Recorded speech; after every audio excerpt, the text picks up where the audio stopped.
Il existe un lieu secret, au carrefour des vents et des âges, que les anciens appellent le jardin des soupirs. Dans ce sanctuaire où le temps semble suspendre son vol, les arbres ne perdent jamais leurs feuilles et les fontaines murmurent les secrets des hommes. C'est ici qu'il commence notre histoire. Une histoire qui rappelle que, sous le ciel immense, les masques de la société finissent toujours par tomber pour révéler notre commune humanité. Car s'il y a une vérité universelle qui traverse les siècles, c'est qu'en amour, les mendiants et les rois sont égaux. L'amour ne regarde pas les couronnes. Il ne compte pas les pièces de monnaie. Il s'adresse directement à l'âme, cette étincelle divine que chaque être humain porte en lui, qu'il dorme sur un lit de plumes ou sur la dure pierre du chemin. Au cœur de ce domaine invisible aux yeux des profanes, deux destins que tout opposait se croisèrent un soir d'été. D'un côté s'avançait un homme couronné d'or, dont le nom faisait trembler les empires. Ses vêtements étaient tissés de fils d'argent, et ses mains n'avaient jamais connu la rigueur du travail de la terre.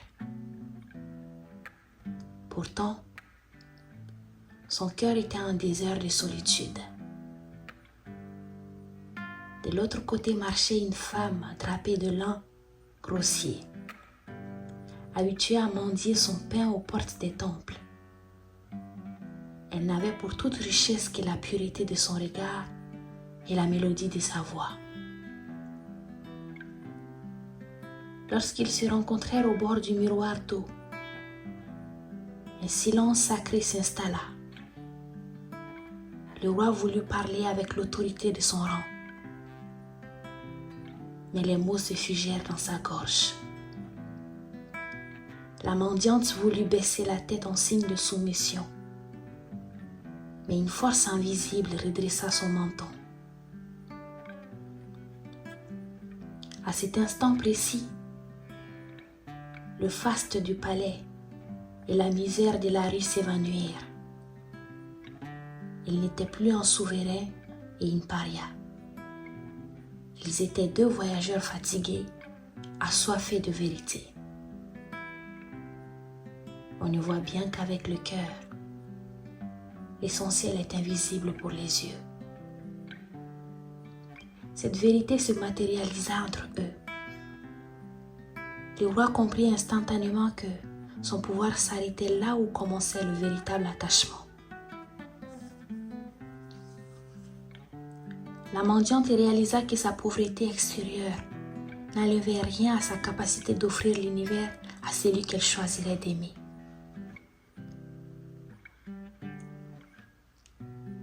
Ils passèrent des heures à converser, assis sur le marbre blanc de la fontaine. Leurs échanges devinrent une succession de leçons de vie que le vent s'empressa d'emporter pour les souffler aux oreilles des hommes mûrs. Le roi apprit que la véritable richesse ne réside pas dans ce que l'on possède, mais dans ce que l'on est capable de donner sans rien attendre en retour. L'or peut acheter la présence, mais seul l'amour peut conquérir l'absence. La mendiante enseigna au monarque que la dignité humaine ne dépend d'aucun décret royal. La liberté intérieure est le plus grand des royaumes, et personne ne peut en exiler celui qui la possède. Ensemble, ils comprirent que la vie est un passage éphémère. Devant la mort et devant l'amour, toutes les distinctions sociales s'effacent. L'amour est le seul territoire où la tyrannie n'a pas de prise. C'est cette force irrationnelle qui les unit cette nuit-là. Le souverain oublia ses lois, ses ministres et ses guerres. La mendiante oublia sa faim, ses haillons et ses humiliations quotidiennes. leurs âmes se mirent à dialoguer dans une langue que seuls les amoureux comprennent. Une langue faite de silences partagés, de sourires timides et de promesses muettes. Le drame des grandes passions réside souvent dans la confrontation avec la réalité du matin. Lorsque l'aube pointa ses premiers rayons dorés, les cloches de la ville lointaine se mirent à sonner, rappelant chacun à ses devoirs et à sa condition. Le roi devait retourner à ses jugements et à sa couronne de plomb.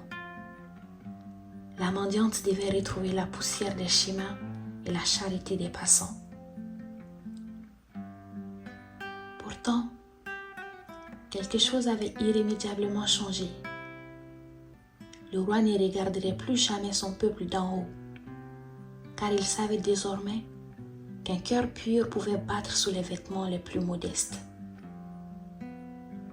La mendiante ne courberait plus jamais l'échine devant les puissants, car elle avait tenu entre ses mains le cœur du maître de l'Empire. Aimer, ce n'est pas se regarder l'un l'autre, c'est regarder ensemble dans la même direction. Ils se séparèrent sans un mot, sachant que leurs chemins terrestres ne se croiseraient peut-être plus, mais que leurs esprits resteraient à jamais soudés par les ciments invisibles de cette nuit d'absolu. L'histoire se termine là où la légende commence. Des années plus tard, on racontait dans le royaume qu'un roi juste bon gouvernait avec une sagesse hors du commun, refusant le luxe inutile pour se consacrer au bonheur des plus démunis. On disait aussi qu'une femme mystérieuse parcourait les villages, apaisant les souffrances des malades par sa seule présence et la douceur de ses paroles. Chacun de leur côté, ils devinrent les gardiens de la leçon apprise dans le jardin des soupirs. L'amour les avait transformés, nivelant les montagnes de l'orgueil et comblant les fossés de la misère. En conclusion, cette aventure nous rappelle que les structures de notre société ne sont que des décors de théâtre éphémères. Quand les rideaux tombent et que les lumières s'éteignent, il ne reste que la nudité de nos sentiments. L'amour est la seule force capable de faire asseoir un monarque à la table d'un pauvre, non pas par pitié, mais par reconnaissance mutuelle. Face au sentiment absolu, les couronnes de diamants n'ont pas plus de poids que les couronnes de fleurs des champs. C'est la plus grande leçon que le monde puisse recevoir. Devant l'autel du cœur, la pauvreté et la royauté fusionnent pour ne former qu'une seule et unique condition, celle d'être simplement humain. Et vous, que vous inspire cette vision du cœur? Pensez-vous que l'amour a réellement le pouvoir de rendre tous les êtres égaux ou le monde réel finit-il toujours par rattraper les rêveurs?